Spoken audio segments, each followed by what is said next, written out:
ராஜா, ராஜாதி ராஜன் இந்த ராஜா. நேற்று இல்லை, நாளை இல்லை, எப்பவும் நீ ராஜா.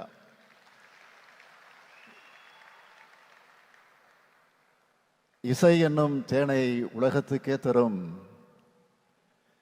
இந்த தேனீக்காரரை பாராட்ட, புகழ நாம் எல்லோரும் இங்கே கூடியிருக்கிறோம். நம்முடைய இசைஞானி அவர்கள்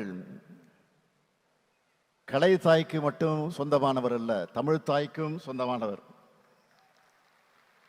அதனால்தான் தமிழ்நாடு அரசு சார்பில் இந்த பாராட்டு விழாவை, அவரை கொண்டாடும் விழாவை நடத்திக்கிட்டு இருக்கோம். பாராட்டும் புகழும் ராஜா அவர்களுக்கு புதுசா கிடையாது. நிச்சயமா சொல்றேன், இசைஞானி அவர்களை பாராட்டுறதுல நாம தான் பெருமை அடைகிறோம்.